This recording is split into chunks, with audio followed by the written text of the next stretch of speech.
Hi and welcome to the Hyborian Insider. My name is Erling Ellingson and I'm going to take you into the core of Age of Conan.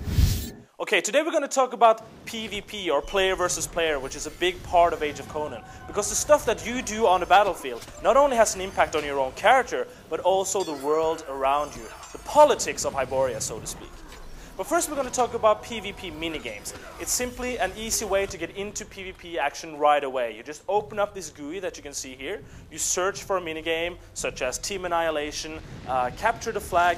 You click search and you're placed into a queue of players also searching for that minigame. Now, when there is enough players to start that minigame, you simply click, yes, I want to jump into the minigame, and you're automatically teleported into the middle of the action. So it's a simple and easy way to get straight into a PvP minigame. First, we're going to take a look at Team Annihilation. And as you can see here, you have the red team and you have the blue team on a map down here. And they basically meet each other on the battlefield and try to kill off as many people on the opposing team as possible before the time runs out.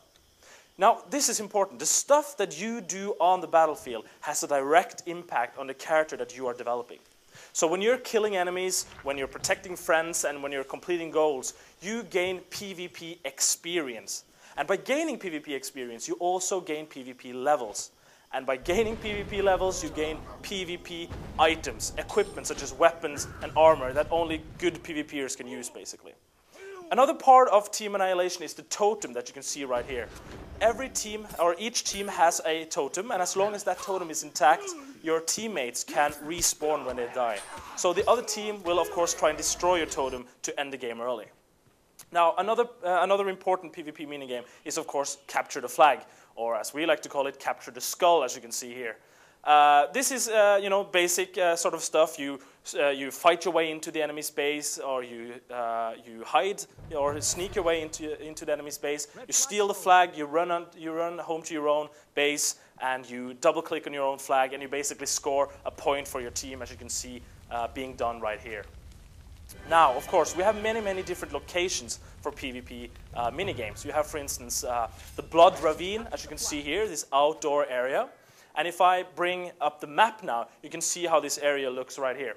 You have, for instance, up north you have the red base, and down below you have the blue base. And basically running between them, you have this narrow valley filled with dark places and tall bushes and places where you can hide. And of course, every character in Age of Conan can hide. So you can sneak around and you can ambush people by start shooting at them, as you can see here. And combined with Age of Conan's real-time combat system, this makes for some really brutal, fast-paced action. So it's much more like playing a game of Unreal Tournament or Counter-Strike than playing a traditional MMO PvP minigame, which makes, of course, everything a little bit more fun.